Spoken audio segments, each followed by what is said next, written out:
నమస్కారం వార్తలకి స్వాగతం ఈనాటి ముఖ్యాంశాలు బుడమేరు వరద నియంత్రణపై మంత్రులు నిమ్మల నారాయణ సమీక్ష బుడమేరు వరద నియంత్రణపై సీఎం చంద్రబాబుకి సమగ్ర నివేదిక అందించేలా ఇరిగేషన్ మున్సిపల్ రెవెన్యూ శాఖల అధికారులతో సమీక్ష చేశామని మంత్రులు వెల్లడి గత టీడీపీ హయాంలోని బుడమేరు డైవర్షన్ ఛానల్ 35,000 క్యూసెక్లకు పెంచేలా 80% పనులు పూర్తి చేశామని వ్యాఖ్య అధునాతన సాంకేతికపై అవగాహన కోసం AP maker lab on wheels స్కూళ్ల వద్దకి వెళ్లి అవగాహన కల్పించేలా వాహనానికి రూపకల్పన నమూనా వాహనాన్ని పరిశీలించిన రాష్ట్ర విద్య ఐటీ శాఖల మంత్రి లోకేష్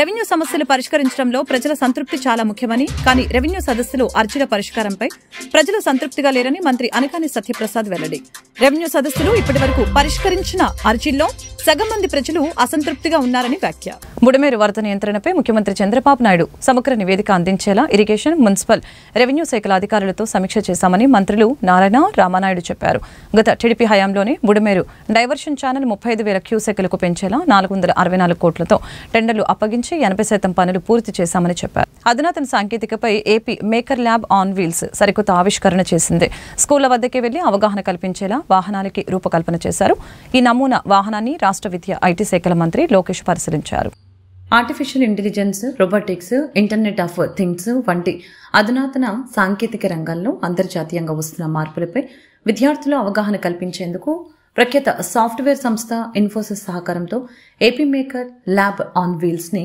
ప్రభుత్వం మంగళగిరిలో ప్రయోగాత్మకంగా అందుబాటులోకి తెచ్చింది రాష్ట్రంలోని విద్యార్థులకి భవిష్యత్తు సాంకేతికతని వివరించే లక్ష్యంతో ప్రారంభించనున్న ఈ నమూనా వాహనాన్ని రాష్ట్ర విద్య ఐటీ శాఖల మంత్రి నారా లోకేష్ ఉండవల్లి నివాసంలో శుక్రవారం పరిశీలించడం జరిగింది పైలట్ ప్రాజెక్టుగా ఈ వాహనం మంగళగిరిలోని స్కూళ్లకు వెళ్లి పిల్లల్లో అవగాహన కల్పిస్తోంది ఆ తర్వాత రాష్ట్ర వ్యాప్తంగా వివిధ ప్రాంతాల్లోని స్కూళ్లకు ఇటువంటి వాహనాలను పంపిస్తారు పరివర్తనాత్మక నైపుణ్య అవకాశాలని విద్యార్థుల వద్దకే తీసుకువెళ్లేందుకు ఇన్ఫోసిస్ భాగస్వామ్యం కావడం అభినందించదగ్గ విషయమని మంత్రి నారా లోకేష్ పేర్కొన్నారు ఏపీ స్కిల్ డెవలప్మెంట్ ఇన్ఫోసిస్ సంయుక్త సహకారంతో AP maker lab on wheels కార్యక్రమాన్ని రాష్ట్రంలో ప్రారంభిస్తారు age appropriate coding it's C++ లో రన్ అవుతుంది కానీ ఇది ఏంటంటే డ్రాగ్ అండ్ డ్రాప్ సాఫ్ట్వేర్ అంటే జీ బ్లాక్స్ అనే ప్లాట్ఫామ్ షార్ట్ క్విజ్ ఉంది కదా 5 క్వశ్చన్స్ yes పిల్లలు నేర్చుకున్నారు లేదో మీకు ఎట్లా తెలుస్తుంది నేను అడుగుతాను so there is no interaction there is no multiple choice or ఉంటుంది అది last classes I show you once so ఇది చెప్పాను కదా థియరీ సో ఇదంతా పీడిఎఫ్ వాళ్ళు మొత్తం చదువుతారు దాని తర్వాత ఒక వీడియో ఉంటుంది సేమ్ టాపిక్ పిల్లలు క్లాస్ పిల్లలు ఎంత టైం స్పెండ్ చేస్తారు 1.5 hour ఉంటుంది 20 మంది what is the outcome at the end of it what are you expecting it outcome for our children generally future లో మొత్తం కూడా వచ్చింది ఇప్పుడే మనం చూస్తాం అన్ని రోబోట్స్ అని అని అంటున్నాం సో చాలా మంది స్టూడెంట్స్ ఏంటంటే వాళ్ళకి తెలియదు ఐడియా లేదు సో అక్కడికి ఒకవేళ కొంతమంది టెన్షన్ పడతారు భయపడతారు అంటే రోబోట్ అంటాము నేను చేయలేను లేకపోతే నాకు రాదు సో ఇది ఏంటంటే kind of work shop so 90 minutes for one child is enough for them to understand what is happening in the space you will explain that it follows the sequence yes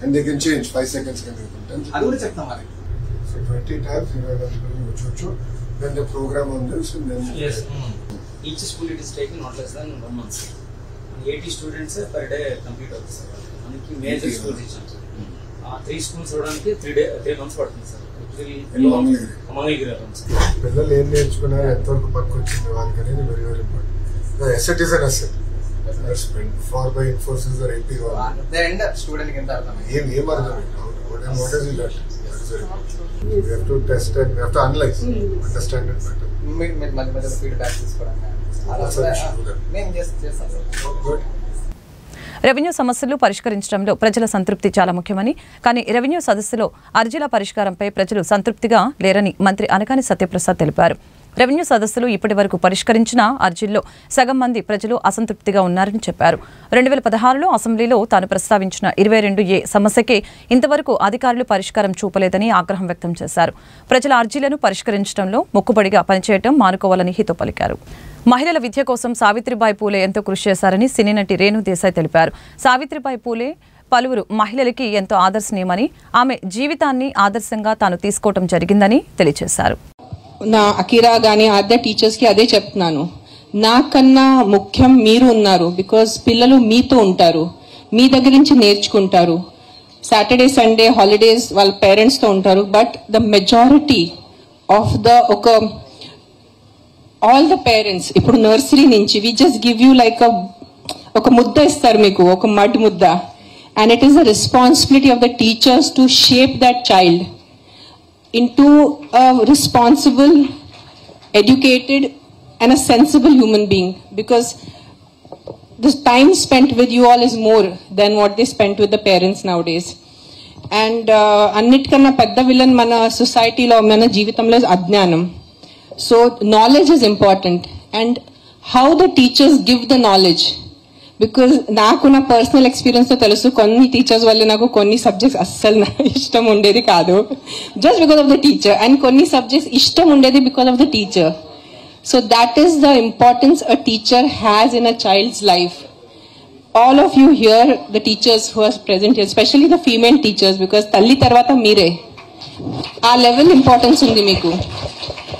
so ఇక్కడ ఉన్న teachers, female teachers and who are going to be watching me on the camera, it is my sincere request, because the future of the country lies in your hands literally. And it is not like చెప్పడం గురించి కాదు, because you guys are the one who mold the future generation. చిన్న పిల్లలు మీ దగ్గర వచ్చి మీ దగ్గర నుంచి నేర్చుకొని ముందుకెళ్ళి ఏదో ఇంజనీర్స్ అవుతారు, పెద్ద లీడర్స్ అవుతారు, డాక్టర్స్ అవుతారు. సో మీ చేతిలో చాలా పెద్ద బాధ్యత ఉంది. And coming back to Savitribai Phule, ఆవిడ చేసింది నిజంగా తెలుసుకోవాలి చాలా మంది. ఇంకా అట్లీస్ట్ మహారాష్ట్రలో ఆవిడ గురించి కొంచెం తెలుసు, but rest of the states should know who she was, how she fought an entire system.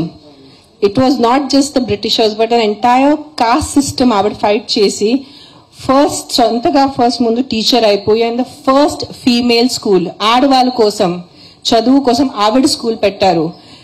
ఇప్పుడు 2025లో విత్ దిస్ కెమెరా అది చెప్పడం చాలా ఈజీ, బట్ ఊహించుకోండి, ఒక్కసారి ఊహించుకోండి మీరు 1800s ఎలా ఉంటుంది అంటే what level of a personality she must have been.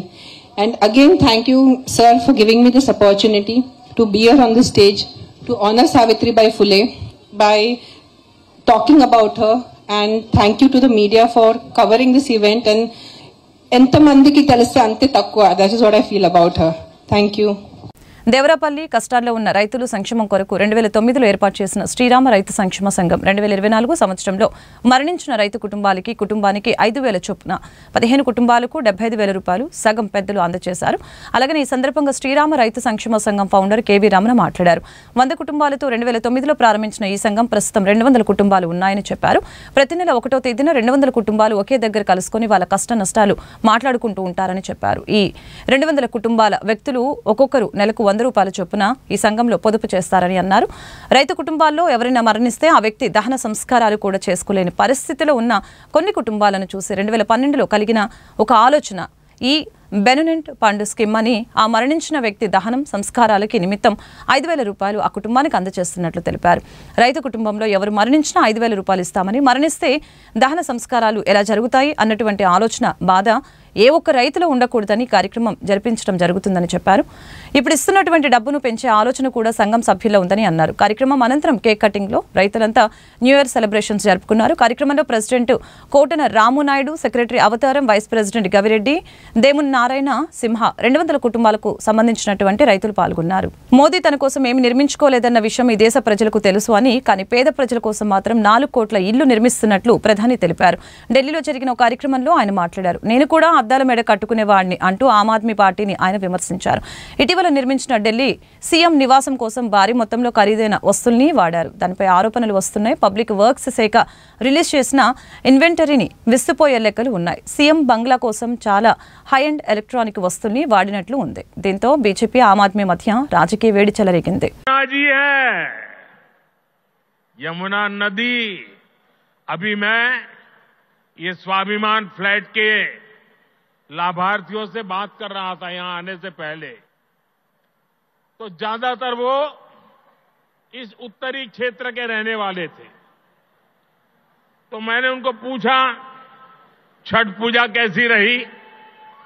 उन्होंने कहा साहब सर पे हाथ फोड़ के कह रहे थे, साहब यमुना जी का हाल इतना खराब हुआ, अब हम तो छठ पूजा क्या करें, इलाके में ऐसा छोटा मोटा करके हम मां की क्षमा मांग लेते हैं। हर दिल्ली वासी को यमुना जी का स्थिति, साथियों आज 10 साल बाद ये कह रहे हैं, और बेशर्मी देखो, लाज शर्म का नामो निशान नहीं। ये कैसी आपदा? ये कह रहे हैं यमुना की सफाई से वोट नहीं मिलते। अरे वोट नहीं मिलेंगे तो क्या यमुना को बेहाल छोड़ देंगे? यमुना जी की सफाई नहीं होगी तो दिल्ली को पीने का पानी कैसे मिलेगा? इन लोगों की करतूतों की वजह से ही आज दिल्ली वालों को गंदा पानी मिलता है। इस आपदा ने दिल्ली वालों के जीवन को टैंकर माफिया के हवाले कर दिया है। ये आपदा वाले रहेंगे तो भविष्य में दिल्ली को और भी विकराल स्थिति की तरफ ले जाएंगे। 23వ డివిజన్ గవర్నర్పేట ఐవీ ప్యాలెస్ నందు విజయవాడ నగరపాలక సంస్థ పరిధిలోని వివిధ రకాలైన సేవలు అందించడం జరుగుతుంది. కార్పెంటర్లు, electrician, AC repair, geyser repair, TV repair, రిఫ్రిజిరేటర్ల రిపేరు, వాషింగ్ మిషన్ రిపేర్లు, అలాగే వాటర్ ప్యూరిఫై రిపేర్ చేయడం జరుగుతుంది.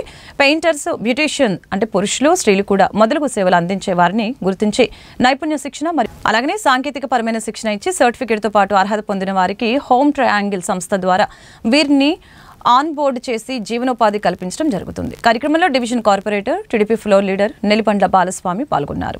ఆంధ్రప్రదేశ్ ప్రభుత్వం ప్రతిష్టాత్మకంగా తీసుకొని విజయవాడ మున్సిపల్ కార్పొరేషన్ ఆధ్వర్యంలో సర్వీస్ ప్రొవైడర్స్ కి మరి వాళ్ళ పేర్లు నమోదు చేసుకొని ఇక్కడ 3 కౌంటర్లు ఏర్పాటు చేశారు. సర్కిల్ 1, సర్కిల్ 2, సర్కిల్ 3కి ఎవరైతే ఎలక్ట్రీషియన్స్ కానీ, ఏసీ రిపేర్లు చేసేవాళ్ళు కానీ, గీజర్ రిపేర్లు చేసేటువంటి మెకానికులు కానీ, టీవీ మెకానికులు కానీ, బ్యూటీషియన్స్ కానీ ఇలాగా సుమారుగా 7-8 రకాల నైపుణ్యత వృత్తిలో కలిగినటువంటి సర్వీస్ ప్రొవైడర్స్ ని ఇక్కడికి ఈ రోజు 3వ తారీఖు, 4వ తారీఖు కార్పొరేషన్ ఆధ్వర్యంలో వాళ్ళ వివరాలు సేకరించి వాళ్ళకి అవసరమైతే ప్రత్యేకమైనటువంటి ట్రైనింగ్ ఇచ్చి వాళ్ళ భవిష్యత్తులో ఆర్థికంగా స్థిరపడటానికి రాష్ట్ర ప్రభుత్వం విజయవాడ మున్సిపల్ కార్పొరేషన్ ప్రతిష్టాత్మకంగా తీసుకొని ఈ రోజు 23వ డివిజన్ గవర్నర్పేటలో ఐవీ ప్యాలెస్ లో రిజిస్ట్రేషన్ ప్రక్రియ 3, 4 తారీఖుల్లో ఏర్పాటు చేయడం జరిగింది. దీనికి విజయవాడ నగరం నుంచి 3 సర్కిల్ నుంచి కూడా చాలా పెద్ద ఎత్తున మరి ఏ వృత్తుల్లో అయితే వాళ్ళకి నైపుణ్యత ఉందో వాళ్ళందరూ కూడా ఇక్కడికి వచ్చి ఇప్పుడు సుమారుగా 200 మంది దాకా నమోదు చేసుకున్నారు. ఎవరైతే ఇక్కడ నమోదు చేసుకుంటారో, రిజిస్ట్రేషన్ చేసుకుంటారో, వాళ్ళ పేరు మీద వాళ్ళు ఏ వృత్తి చేస్తారో, ఎవరైతే రిజిస్ట్రేషన్ చేసుకుంటారో వాళ్ళని ఆన్ బోర్డు లో పెట్టి మరి నెట్ లో పెట్టి వాళ్ళకి భవిష్యత్తులో అనేక పనులు కల్పించే విధంగా మున్సిపల్ కార్పొరేషన్ మరి కమిషనర్ గారు ధ్యానచంద్ర గారు తీసుకోవడం జరిగింది. బోండా ఉమా గారు, కేసీఎన్ చిన్ని గారు, గద్దె రామ్మోహన్ రావు గారు, అలాగే సుజనా చౌదరి గారు వీళ్ళందరూ కూడా ఈ కార్యక్రమాన్ని ప్రోత్సహించి ఐవీ ప్యాలెస్ లో ఏర్పాటు చేసి చంద్రబాబు గారి ఆధ్వర్యంలో తెలుగుదేశం ప్రభుత్వం తీసుకున్నటువంటి ఇలాంటి మంచి కార్యక్రమాలకు ప్రజల నుంచి పెద్ద ఎత్తున స్పందన వస్తుంది. ఇంత ముందు ఇలాంటి గుర్తింపు కార్యక్రమాలు ఎప్పుడు కూడా 2019 నుంచి 2024లో మాకు జరగలేదు. మాకు ఏ వృత్తుల్లో అయితే మాకు నైపుణ్యత ఉందో మమ్మల్ని ఆదరించినటువంటి విజయవాడ మున్సిపల్ కమిషనర్ గారికి, చంద్రబాబు గారికి అందరూ కూడా కృతజ్ఞతలను కూడా ఇక్కడ వచ్చిన యువత అందరూ అంటే యువత చాలా మంది డిగ్రీలు చదువుకొని ఉద్యోగాలు లేనటువంటి యువత వాళ్ళ కాళ్ళ మీద వాళ్ళు నిలబడి భార్య పిల్లల్ని పోషించుకోవడానికి ఈ యొక్క కార్యక్రమం బాగా ఉపయోగపడుతుందని చెప్పి అందరూ కూడా హర్షాలు వ్యక్తం చేస్తున్నారు. ఇలాంటి మంచి కార్యక్రమాలు భవిష్యత్తులో తెలుగుదేశం ప్రభుత్వం ఎన్నో ఏర్పాటు చేస్తుందని చెప్పి సందర్భంగా తెలియజేసుకుంటూ ఇక్కడికి వచ్చినటువంటి ప్రతి ఒక్కళ్ళు కూడా వారి పేర్లు నమోదు చేసుకుని భవిష్యత్తులో వాళ్ళు ముందుకు వెళ్లాలని చెప్పి నూతన సంవత్సర సంక్రాంతి శుభాకాంక్షలు తెలియజేస్తున్నారు. మానేపల్లి వెంకటలక్ష్మి రాజా విజయవాడ స్థానిక వాస్తవ్యులు సూర్యరావుపేటలో నివాసం ఉంటున్నారు. గత కొన్ని రోజులుగా పక్కన ఇంట్లో ఉంటున్న అసఫ్ ఈశ్వర్, అసఫ్ సుధాకర్, అసఫ్ బాబ్జీ, వెంకట్రావు అనే వ్యక్తులు మేము నివసిస్తున్న ఇంటిని కబ్జా చేయాలని చూస్తున్నట్లు ప్రభుత్వం చర్యలు తీసుకోవాలని గురువారం ప్రెస్ క్లబ్లో విలేకరులతో మాట్లాడారు. 3 కోట్ల విలువ చేసే ఇంటిని తక్కువ ధరకి అమ్మాలని తీవ్ర ఒత్తిడి చేస్తున్నారని చెప్పారు.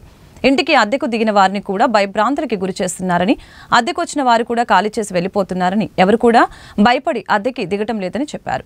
మా కుటుంబంలో దాడులు పెరిగిపోతున్నాయని, నాకు మా కుటుంబానికి ప్రాణహాని ఉందని సెప్టెంబర్లో సూర్యారావుపేట కంప్లైంట్ ఇవ్వడం జరిగిందని తెలిపారు. అక్కడ ఎస్ఐ కంప్లైంట్ తీసుకోకపోగా నాపై అసభ్యంగా మాట్లాడి పంపించేశారని తెలిపారు. నాకు నా కుటుంబానికి అన్యాయం జరిగిందని, దీనిపై ముఖ్యమంత్రి వర్యులు చంద్రబాబు నాయుడు, నారా లోకేష్, పవన్ కళ్యాణ్ దృష్టికి తీసుకువెళ్లి ప్రభుత్వ పరంగా నాకు నా కుటుంబానికి న్యాయం చేశారని మీడియా ముఖంగా తెలిపారు. దీనిపై ముఖ్యమంత్రి వర్యులు నారా చంద్రబాబు నాయుడు, నారా లోకేష్, పవన్ కళ్యాణ్ దృష్టికి తీసుకుని వెళ్లి ప్రభుత్వ పరంగా నాకు నా కుటుంబానికి న్యాయం చేస్తారని మీడియా ముఖంగా వేడుకున్నారు. వీళ్ళందరూ కలిసి మమ్మల్ని అటాక్ చేస్తానండి. దేనికి అంటే ఒక 3.5 సంవత్సరాల క్రితం ఏమైంది, మా దగ్గరికి వచ్చాయండి ఆ లాయర్ అని అతను ఆశం ఈశ్వర్ వచ్చి, ఏమండి మీరు ఉండట్లేదు కదా, ఖాళీగా ఉంది కదా అంటే, కరోనా వల్ల ఖాళీ అయిందండి, 2 సంవత్సరాలు ఖాళీగా ఉంది, మేము వచ్చేస్తున్నాము అని చెప్పాం. లేదండి మీకు అక్కడ లేకపోతే మీరు ఫారెన్ వెళ్ళిపోతా అన్నారు, 1 కోటి రూపాయలకి ఇచ్చేయండి, ఇక్కడ 1.5 కోటి ఉంది అన్నాడు. మేము అమ్మదలుచుకోలేదని చెప్పాం. సరే మేము ఎంక్వైరీ చేసాం అసలు ఏంటి అసలు పరిస్థితి ఎలా ఉందంటే, ఇక్కడ 3.5 కోట్లు ఉంది మా స్థలం, 3.5 కోట్లు ఆ రోజు కరోనా టైంలో 3 నుంచి 3.5 కోట్లు జరుగుతుందండి ఈ సందులో, మీ బిల్డింగ్ 3.5 కోట్లు చేస్తుందండి అన్నారు. మేము అసలు అది వదిలేసాం, ఇంకా అబ్బాయిని మాట్లాడలేదు. మళ్ళీ మేము వచ్చిన తర్వాత మా ఇంట్లో మేము ఫస్ట్ ఫ్లోర్కి వచ్చిన తర్వాత బిల్డింగ్ మొత్తం అద్దెకి ఇచ్చాం. ఇదివరకు 75,000కి ఇచ్చాం మొత్తము. ఇప్పుడు మేము వచ్చిన తర్వాత 50,000కే ఇచ్చాం. కింద ఫ్లోరు పై ఫ్లోరు కలిపి మొత్తం కలిపి ఒక 55,000 వస్తాయండి రెంట్ మేము ఉండగా. అది కూడా పక్కన పెట్టేస్తే ఈ పక్కన ఈ ఈశ్వర్ అనే అతను, సుధాకర్ అనే అతను, ఆ పోలీస్ అనే అతను మిగతా వాళ్ళతో రాజకీయ నాయకుల పేర్లు చెప్పుకుని, అంటే గత గవర్నమెంట్లో అంటే 3.5 సంవత్సరాల నుంచి ఏమవుతుంది, మేము మెస్సికిచ్చాం కింద వాళ్ళని భయపెట్టి వాళ్ళని ఖాళీ చేయించాడు. 6 నెలలు ఉన్నారండి. విపరీతమైన బిజినెస్ అలా జరిగింది. తరువాత వాళ్ళు భయపడి వెళ్ళిపోయారు, మా మీద కేసు పెట్టి వెళ్ళిపోయారు, నేనేదో వేధిస్తా అని చెప్పి 6 నెలల్లో. తర్వాత 2 సంవత్సరాలు ఖాళీ ఉందండి. ఏంటి అంటే ఒప్పందం వాడికి నాకు, నేను ఒక హాస్టల్ పెట్టకూడదు అంటే, వాడు డాక్టర్ అన్నమాట, సుధాకర్ అనే అతను డాక్టర్ అని చెప్పుకుంటాడు. గ్రౌండ్ ఫ్లోర్, వాళ్ళ గ్రౌండ్ ఫ్లోర్లో అన్ఆథరైజ్డ్ హాస్పిటల్ అండి, వితౌట్ ఎనీ లైసెన్స్, బోర్డు కూడా ఉండదు. అన్ఆథరైజ్డ్గా బెడ్స్ హాస్పిటల్ ప్రొవైడ్ చేస్తున్నాడు, మెడిసిన్స్ కూడా ఇస్తారు. అతను కాంపౌండర్ యాక్చువల్గా నా చిన్నప్పుడు, మరి డాక్టర్ అని చెప్పుకుంటాడు సుధాకర్ అతను. ఫస్ట్ ఫ్లోర్లో వాళ్ళు ఉంటారు, సెకండ్ ఫ్లోర్లోనేమో హాస్టల్ అనమాట, అన్ఆథరైజ్డ్ హాస్టల్, రిజిస్ట్రేషన్ లేదు. దానిపైన ఓయో రూమ్ అండి. ఓయో రూమ్ తెలుసుగా మీకు, కరోనా టైంలో మొత్తం తీసుకొచ్చి మా బిల్డింగ్ ముందేసేవాడు, ఇంజక్షన్లు కానీ పరుపులు కానీ అన్ని మా ముందేసేవాళ్ళండి. అది కూడా మేము వదిలేసాం, పట్టించుకోవాలి. మున్సిపాలిటీలో చెప్పి రిక్వెస్ట్ చేసి తీపించాం, డబ్బులు ఇచ్చి. మరి తరువాత మెస్ వాళ్ళకి ఇచ్చాం, గొడవైంది. తర్వాత ఒప్పందం ఏంటి, కాంప్రమైజ్ ఏంటి, ఈశ్వర్ అని లాయర్ చేసి కాంప్రమైజ్, మీరు హాస్టల్ పెట్టకూడదు. సరే మెస్కి ఇచ్చాం, సంవత్సరం తర్వాత కష్టపడి ఇస్తే కరెక్ట్గా 3 నెలలు ఉన్నారండి. వచ్చిన రోజు నుంచి అంట్లు సౌండ్ వస్తుంది, అంట్లు కడుగుతుంటే వాళ్ళు కింద వాళ్ళు, లేదంటే సాంబార్ వాసన వస్తుంది, చికెన్ వాసన రావాలి. లేదు అసలు ఒక రోజు వచ్చి సుధాకర్ అతను వాళ్ళ ఒంటింట్లోకి వచ్చేసి, కిచెన్లో ఎవరు నాటేలోడు, మేము కూడా నాటేలోడు, వచ్చేసి గ్యాస్ బండి ఎత్తి కింద పడేసారంటండి. ఎంత దారుణం చూడండి. వాళ్ళు ఆ వంట చేసే వాళ్ళు అడిగారంట, ఏంటిది అంటే, చచ్చిపోయారు, మాకేంటి, మాకు సాంబార్ వాసన రాకూడదు, చికెన్ రావాలంటాడంట. టవల్ కట్టుకుని వస్తాడు, టవల్ ఎప్పుడు చేస్తాడు, ఇలా సదిద్దాం అంటాడు. ఇవన్నీ కాకుండా అంట్లుతో అంట్లు సౌండ్ వస్తుంది అంటాడంట. కూరగాయలు అసలు ఇదంతా కాదు, కూరగాయలు కట్ చేస్తే అది కూడా సౌండ్ అంటాడు. ఎంత అన్యాయం చూడండి. సరే ఏదో గొడవ పెట్టుకుంటా ఉన్నాడు. నాకు విషయం తెలిసింది 3 నెలల తర్వాత. తెలిసి అడిగా, బాబు ఇలా చేస్తున్నావు, నువ్వు చెప్పిన ప్రకారమే మెస్ పెట్టించావు అంతే, హాస్టల్ కాదంటే. అది కూడా పెట్టుకోవడానికి వీల్లేదు, నువ్వు మాకు ఇచ్చే అద్దెకి 20,000 అద్దెస్తావు, బిల్డింగ్ మొత్తం మాకు ఇచ్చే అన్నాడు. నాకు అసలు అర్థం కాలేదు, అసలు ఇదేం తమాషా రా బాబు అనుకుని నేను పోలీసు వాళ్ళని అప్రోచ్ అయ్యా. పోలీసు వారిని అప్రోచ్ అయితే వాళ్ళు ఒక కంప్లైంట్ ఇచ్చారు. సెప్టెంబర్ 23వ తారీఖున పోలీస్ స్టేషన్కి వెళ్ళాను. వెళ్తే నా కంప్లైంట్ ఏంటి, సింపుల్, నా పక్కన వాళ్ళు నా బిల్డింగ్ని కబ్జా చేద్దామని చూస్తున్నారు, నన్ను వెళ్ళగొడుతున్నారు, మా అద్దెకున్న వాళ్ళని వెళ్ళగొడుతున్నారు అని చిన్న కంప్లైంట్ ఇచ్చాను. రాసి ఇస్తే ఏఎస్ఐ గారు చాలా కష్టపడి సంతకం పెట్టి ఇచ్చారు, అక్నాలజ్మెంట్.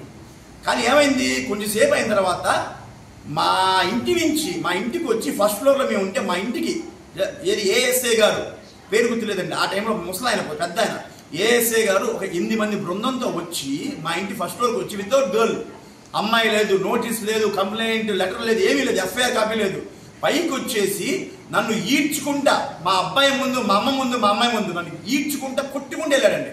సీసీటీవీ రికార్డ్ అవుతుందని చెప్పినా సరే వినకుండా సీసీటీవీని తోసిపడేసి ఎరక్కొట్టేసి నన్ను ఈడ్చుకుంటూ కొట్టుకుంటూ వెళ్ళి కింద తీసుకెళ్ళి కింద కొట్టడం ఆపేశారండి. వీడియోలు తీస్తున్న చాలా మంది. స్టేషన్కి ఎదిగిలిపారు, జీపులో ఎక్కించారు. అప్పటిదాకా కొట్టలా, జీపులో ఎక్కించిన తర్వాత మళ్ళీ స్టేషన్లో దింపి ఒక పావు గంటలా ఉంచి నన్ను కొట్టారండి. 12 మంది స్టేషన్లో ఎవరైతే ఉన్నారో ఆ రోజు, ఎస్ఐ గారు తప్పించి, ఎస్ఐ గారి కింద ఎవరైతే ఉన్నారో మొత్తం A to Z, even writer కానీ కానిస్టేబుల్ 12 మంది కొట్టారు. నా బాగా గుర్తు, ప్రతి ఒక్కళ్ళ ఫేస్ గుర్తు. వాళ్ళ నేమ్ ప్లేట్స్ తీసేశారు, నేమ్ ప్లేట్స్ తీసి మరి వచ్చారు. ఇక్కడి నుంచి తల మీద నుంచి టో వరకు అండి, పాదం వరకు కొడతనే ఉన్నారు. ఏడ్చాను, అరిచాను. కాపాడండి, నీకు ఎంత కావాలని ఇస్తాను, 10 లక్షలు ఇస్తాను, 20 లక్షలు ఇస్తాను ఆఫర్ చేశా. ఏమీ లేదండి. ఇవన్నీ నీకు అనవసరం, పెద్ద పెద్ద వాళ్ళు ఉన్నారు వెనకాల, ఎమ్మెల్యేలు ఎంపీలు ఉన్నారు, మూసుకొని కూర్చున్నారు. అయినా మూసుకోలా. నాకు అప్పుడు కోపం వచ్చింది. ఆడెవడో ఉండడం ఏంటి నా బిల్డింగ్ కోసం, పక్కన లాయర్ గారు గొడవ అంటే కొట్టారండి, మధ్యాహ్నం దాకా కొట్టారు. నా కోసం ఎవరిని రావద్దని చెప్పి పంపించాం. మా ఇంట్లో ఎవరికి ఫోన్ చేయొద్దు. సెప్టెంబర్ 23, 24 జరిగిందండి ఇది, కట్టు కుదిరేది. మధ్యాహ్నం దాకా కొట్టి మధ్యాహ్నం ఆపేసి, ఎప్పుడు ఆపేశారు, మా లాయర్ గారి నుంచి ఫోన్ వచ్చిందంట, అప్పుడు ఆపేశారు. ఆపేసి కూర్చోబెట్టారు. రాత్రి 10:30కో 12కో వదిలేరండి నన్ను. నా ఫోన్ ఇవ్వాలి అప్పటిదాకా. నేను వెళ్ళనని చెప్పా, ఇటు నుంచి ఇటు కొట్టుకోండి, నేను వెళ్ళను, వెళ్ళన్నా. అప్పుడు లాయర్ గారు వచ్చి, బాబు ఈ పోలీస్ స్టేషన్ జరగదు, ప్రైవేట్ కేసు వేద్దామని చెప్పి నన్ను తీసుకెళ్ళిపోయారు. బతిమాలి, నేను రానంటే రాను, రేపు కోర్టులో సబ్మిట్ చేయాలనంటే లేదు వాళ్ళు ఇవ్వట్లేదు. నా ఫోన్ ఇస్తే వెళ్ళిపోతాను, సింపుల్. నా ఫోన్ నాకు ఇచ్చేసారు. సర్కిల్ ఇన్స్పెక్టర్ గారండి, పేరు నాకు గుర్తులేదు. సెప్టెంబర్ గుంటూరులోని పీవీకే నాయుడు మార్కెట్ అభివృద్ధిపై సమీక్ష సమావేశం జరిగింది. MLA Galla Madhavi, commissioner police Srinivasulu పాల్గొని మార్కెట్లోని వ్యాపారులతో చర్చించారు. ఆధునిక హంగులతో మార్కెట్ని ఏ విధంగా అభివృద్ధి చేస్తున్న విధానం గురించి వివరించారు. నూతన మార్కెట్ని నిర్మిస్తున్న తరుణంలో వ్యాపారుల నుంచి అభిప్రాయాలని సేకరించడం జరిగింది. అనంతరం MLA Galla Madhavi, commissioner police Srinivasulu మీడియాతో మాట్లాడారు. పీవీకే నాయుడు మార్కెట్ అభివృద్ధిలో భాగంగా డీపీఆర్ పూర్తయి టెండర్ల ప్రక్రియ తుది దశలో ఉందని చెప్పారు. మొత్తం 152 కోట్ల వ్యయంతో 8 ఫ్లోర్లతో మార్కెట్ కాంప్లెక్స్ నిర్మాణం జరుగుతుందని ఈ సందర్భంగా తెలియజేశారు. నమ్మకం లేదు అని మీరు చేతులు ఎత్తేస్తే చేయగలిగింది లేదు. మేమైతే 100% మీకోసం ఆలోచించి మాత్రమే ఈ నిర్ణయం తీసుకోవడం. అదర్వైజ్ ఇక్కడ ఒక మీటింగ్ అనేది ఏర్పాటు చేయాల్సిన అవసరం ఎవరికీ లేదు. ఎందుకంటే మనం అందరం కలిసికట్టుగా అందరూ కూడా దీంట్లో భాగస్వాములు అయితేనే అభివృద్ధి జరుగుతుందన్న ఒకే ఒక కాన్సెప్ట్ ఇది. కాబట్టే మనందరూ ఈరోజు ఇక్కడ కూర్చున్నాం. మీకున్న ప్రాబ్లమ్స్ చెప్పండి, అనుమానాలు చెప్పండి, భయాలు చెప్పండి, దానికి ఆన్సర్స్ మా దగ్గర నుంచి ఏం కావాలో చెప్పండి తప్ప మాకు నమ్మకం లేదు అంటే మాత్రం ఇక ఆన్సర్ చేయలేదు. నమ్మకం లేదని కాదు, నమ్మకం లేకపోతే దీన్ని మన మీ దగ్గరికి ఎలక్షన్ ముందు టైంలో కూడా మీ దగ్గరికి వచ్చాను, మీరు వచ్చారు, నేను వచ్చాను కాబట్టి ఈరోజు ఈ సమావేశం నా ప్రోద్బలంతోనే ఇక్కడ ఏర్పాటు అవ్వడం జరిగింది. ఎందుకంటే కేవలం మీకు నేను మాట ఇచ్చాను, ఇది ముందుకు వెళ్ళాలి అంతే. అది 1 సైడెడ్గా వెళ్ళకూడదు అన్నది మెయిన్ ఇంటెన్షన్. ఇక్కడ మీ కన్సర్న్స్ ఉంటే మీకైతే ఒకటే ప్రాబ్లం, 374 షాప్స్ మీకు అకామిడేట్ అయి తీరాలి. At the same time temporary బేసిస్లో ఈ డెవలప్మెంట్ అయ్యే టైం పీరియడ్ అంతా కూడా మిమ్మల్ని ఒక దగ్గర ప్లేస్ చేయాలి. ఇంతకు మించిన ఆప్షన్స్ అంటే మీకు కోరుకునేవి ఇంతకంటే ఏం లేవన్నది నా అభిప్రాయం. ఆ రెండింటి మీద 100% దృష్టి పెట్టి చేద్దాం. మన టెండర్స్ కాల్ ఆఫ్ తర్వాత ఆ property belongs to market holders. ఎందుకంటే ఒకసారి అక్కడ ఆధునిక సౌకర్యాలతో కాంప్లెక్స్ ఉంటుంది కాబట్టి అది పర్మనెంట్ ఎసెట్ కదంగా చెప్పాలంటే. ఇప్పుడు చూసారు కదా ఇంకా ఎంత అక్వర్డ్గా అనిపిస్తుంది అంటే రోడ్ల మీద గందరగోళంగా. సాయంత్రం 8:30 తర్వాత నేను బయలుదేరి వెళ్ళాలంటే మా ఇంటికి వెళ్ళడానికి ఇట్ టేక్స్ 20 minutes. ఇక్కడే మార్కెట్ దగ్గరే. సరే అది ట్రెడిషనల్గా వచ్చింది, మనం ఏం చేయలేము. ఇప్పుడు మనం స్ట్రీట్ వెండింగ్ జోన్స్ కూడా పెడుతున్నాం కాబట్టి కొంతమంది వెండర్స్ని అక్కడ అకామిడేట్ చేస్తాము. మీరు ఎవరైతే ఇక్కడ ఇన్సైడ్ ఉండి చేసుకున్నారో వాళ్ళకి ఇప్పుడు వెంకటేశ్వర విజ్ఞాన మందిరం ఒక ప్లేస్ చెప్పారు. ఇంకా 4-5 ప్లేసులు సజెస్ట్ చేసి వ్యతిరేకంగానే జరిగిందండి. మాకు ఒక్కసారి కూడా కూర్చోబెట్టి మాట్లాడలేదు. మాకు తెలిసినంత వరకు ఈ ప్లానింగ్లో ప్రకారం అయితే షాపులు కట్టిస్తారు అని అన్నారు అని కూడా మాకు ఐడియా లేదండి. ఏంటంటే మీ ప్లాట్ఫామ్లు వరకే మీకు అలా ఓపెన్ ప్లేసే ఉంటుంది అంటున్నారు. మీరు కాంప్లెక్స్లో షాపులు కట్టి మాకు అంటే ఎన్ని అడుగులు అలా ఎన్ని షాపులు కడతారు అనేది మాకు కొద్దిగా అదే షాప్స్ అయితే ఇప్పుడు దీనికి డిజైన్ ప్రకారం 307 వచ్చాయి. But me requirement 374. 374ని అకామిడేట్ చేద్దాం. అది కొద్దిగా మాకు ఏంటంటే ఫస్ట్ ఫ్లోర్ అనేసరికి వెజిటేబుల్స్ అట్లాంటివి కొద్దిగా ఇబ్బందిగా ఉంటుందండి. ఎందుకంటే ఒక 50 కిలోలు బస్తా మోసుకొని వెళ్ళాలి, పైకి వెళ్ళాలంటే 100% సొసైటీ గ్రౌండ్ ఫ్లోర్ ఫస్ట్ ఫ్లోరే కదా. సెల్లార్లోకి వెళ్ళగలరా? లేదు కదా, అవకాశం లేదు. ఎందుకంటే ఇది బస్తాలు తీసుకొని పైకి వెళ్ళి బిజినెస్ చేయాలంటే అమ్మాలి అనేది మొయ్యలేరు, చాలా ఇబ్బంది అవుతుంది.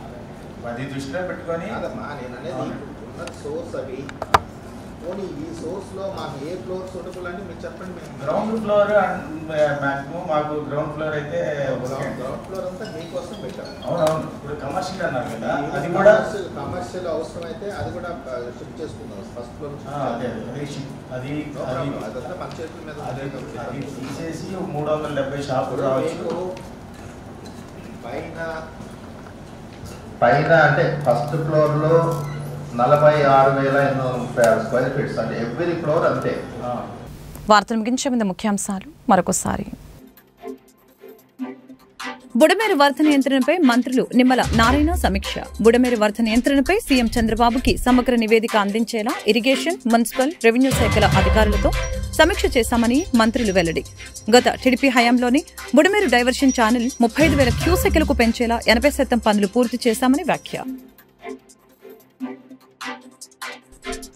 అధునాతన సాంకేతికపై అవగాహన కోసం AP maker lab on wheels. స్కూళ్ల వద్దకి వెళ్లి అవగాహన కల్పించేలా వాహనానికి రూపకల్పన. నమూనా వాహనాన్ని పరిశీలించిన రాష్ట్ర విద్య, ఐటీ శాఖల మంత్రి లోకేష్. రెవెన్యూ సమస్యలు పరిష్కరించడంలో ప్రజల సంతృప్తి చాలా ముఖ్యమని, కానీ రెవెన్యూ సదస్సులు అర్జీల పరిష్కారంపై ప్రజలు సంతృప్తిగా లేరని మంత్రి అనకాని సత్యప్రసాద్ వెల్లడి. రెవెన్యూ సదస్సులు ఇప్పటివరకు పరిష్కరించిన అర్జీల్లో సగం మంది ప్రజలు అసంతృప్తిగా ఉన్నారని వ్యాఖ్య. ఈ వార్తలు ఇంతటితో సమాప్తం. మరొక బులెటిన్లో మళ్ళీ కలుద్దాం. నమస్కారం.